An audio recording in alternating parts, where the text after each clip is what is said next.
Stop right there. Before you sign another document, before you make any major decisions about your marriage or divorce, you need to hear this.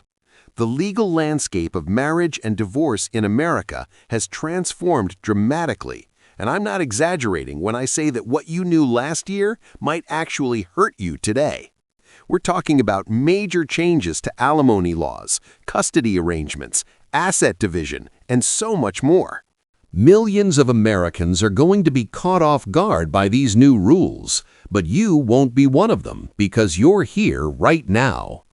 Welcome back to the channel. Today, we're tackling something that affects over 2 million Americans every single year, the laws surrounding marriage and divorce. And let me tell you, 2026 has brought some of the most significant changes we've seen in decades.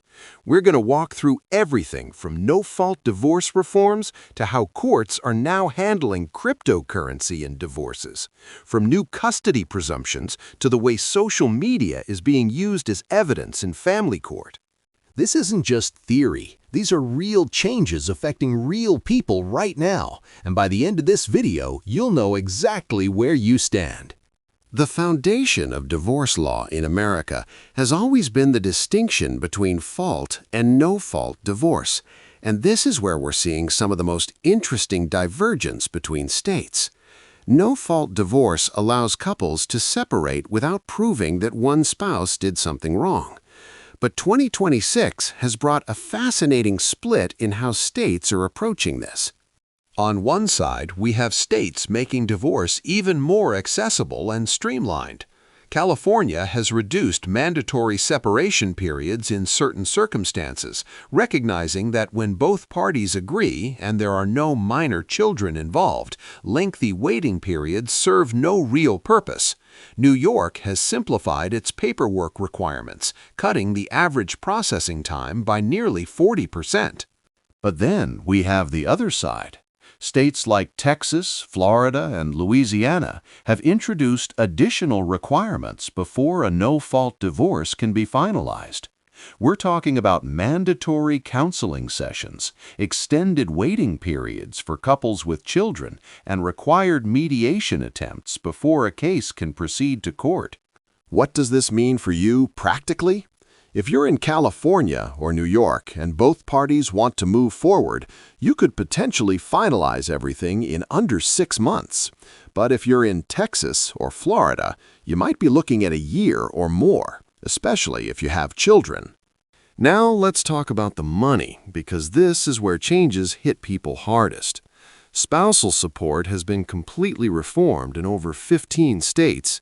The old model, where someone might pay their ex-spouse support indefinitely for the rest of their life, is rapidly disappearing. The new paradigm is rehabilitative alimony, designed to support a lower-earning spouse only until they can reasonably become self-sufficient. States are now implementing specific formulas that take the guesswork out of spousal support calculations. These formulas typically consider the length of the marriage, the income disparity between spouses, each person's age and health, their education levels, and their realistic earning potential. Let me give you a concrete example. If you were married for 12 years and one spouse earns $100,000 while the other earns $30,000, the higher-earning spouse might be required to pay support for approximately 6 years under the new formulas. Courts are looking at earning potential, not just current earnings. If you voluntarily left a high-paying career, the court might still calculate support based on what you could be earning. This cuts both ways. If you're the lower-earning spouse, but you have a graduate degree and professional experience, the court might expect you to return to work sooner than you'd planned. Property division has evolved to address the realities of modern wealth. Cryptocurrency, NFTs, online businesses, social media accounts with monetary value, and digital subscriptions are now explicitly addressed in divorce proceedings. Here's where this gets really interesting. Let's say you bought Bitcoin during your marriage. In most states, that's marital property, regardless of whose name is on the account. But valuing cryptocurrency is tricky because the value fluctuates wildly. Social media accounts present another fascinating challenge. If you have a YouTube channel, Instagram account, or TikTok presence that generates income, that's an asset that needs to be valued and potentially divided. Courts are bringing in expert witnesses who specialize in valuing digital properties. They look at subscriber counts, engagement rates, typical earnings per view, and growth trajectories. Prenuptial and postnuptial agreements have gained tremendous legal weight in recent years. Courts are now more inclined to enforce these agreements, even if they seem somewhat one-sided, as long as certain conditions were met. Both parties must have had the opportunity to consult with independent legal counsel. There must have been full financial disclosure. The agreement can't be unconscionable, and it must have been signed voluntarily without coercion. Child custody laws have undergone perhaps the most emotionally charged transformations. The presumption in many states has shifted dramatically toward shared parenting. The old model, where mothers typically received primary custody and fathers got every other weekend, is fading away. The new starting point in most states is that children benefit from substantial, meaningful time with both parents, unless there's evidence that one parent is unfit. Some states have established specific time-sharing minimums. Several states now presume that each parent should have at least 35 to 40% of the parenting time, unless circumstances make this inappropriate. Circumstances that would override this presumption include documented abuse, neglect, substance abuse problems, or mental health issues that impair parenting. Courts are evaluating custody based on numerous factors. Which parent has been the primary caregiver historically? Who helps with homework, attends parent-teacher conferences, takes the kids to doctor appointments? Where does each parent live in relation to the child's school? How flexible is each parent's work schedule? If the children are old enough, what are their preferences? Virtual visitation has been formally recognized in most states. Video calls, online gaming sessions, and other forms of digital interaction count as parenting time. This is particularly important for parents who travel for work or who live far from their children. Child support calculations have been updated to reflect current economic realities. The formulas now explicitly account for childcare costs, health insurance premiums for the children, extracurricular activities like sports and music lessons, and educational expenses beyond public school. Some states have raised the income caps for child support calculations, meaning higher-earning parents may be required to pay significantly more. Courts impute income in certain situations. If a parent is voluntarily unemployed or underemployed, the court can base child support on their earning potential rather than their actual income. If you quit your job as a software engineer making $100,000 to become a barista making $30,000, the court might still calculate your child support obligation based on that higher income.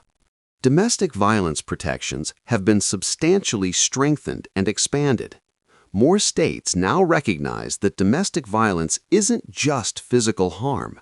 Coercive control, which involves patterns of behavior designed to dominate and control a partner, is now recognized. Economic abuse, where one spouse controls all financial resources and prevents the other from having access to money, is recognized. Psychological manipulation and emotional abuse are being taken seriously. If you can document that your spouse controlled all the bank accounts, prevented you from working, isolated you from friends and family, or used threats and intimidation to control your behavior, these factors will significantly impact your divorce proceedings. Courts can issue protective orders based on coercive control even if there was never physical violence. The role of social media in divorce cases has moved from occasional evidence to routine expectation. Your Facebook posts, Instagram stories, Twitter threads, TikTok videos, and even your LinkedIn activity can all be used as evidence. Location check-ins can disprove claims about where you were at certain times. Photos can show assets you claimed not to have. Dating app activity can be relevant in some cases. Here's my advice if you're going through or contemplating a divorce. Assume everything you post online will be seen by a judge. Don't post photos of expensive purchases if you're claiming financial hardship. Don't post pictures of yourself partying if you're fighting for custody. Don't badmouth your spouse publicly, as judges view this very negatively. And absolutely don't discuss your legal strategy on social media. Mediation and alternative dispute resolution have transitioned from optional to mandatory in many jurisdictions.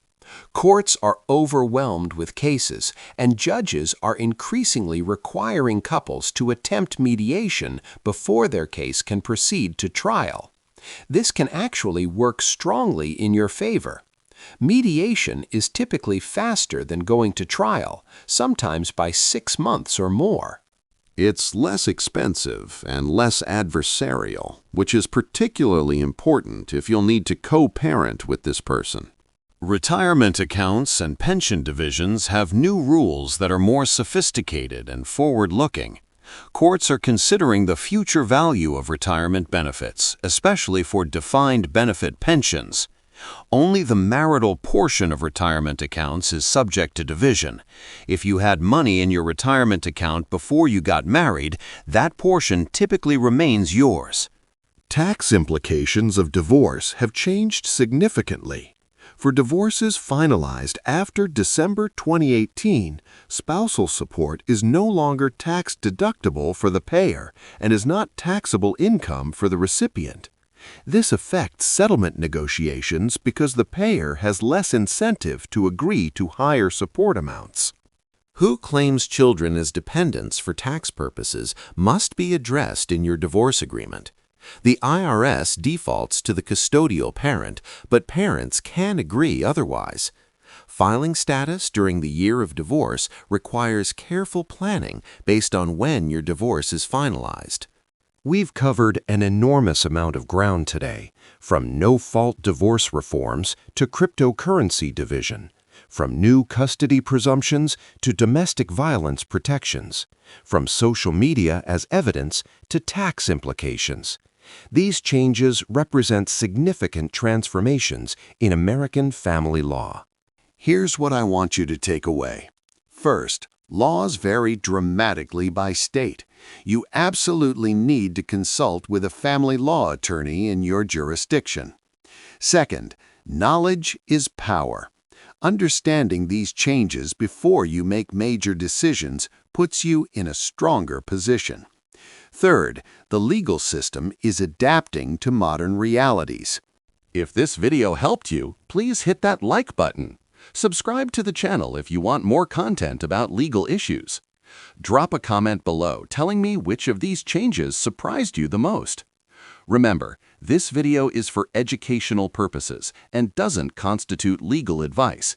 You need personalized guidance from a qualified professional. You've got this, and I'll see you in the next video.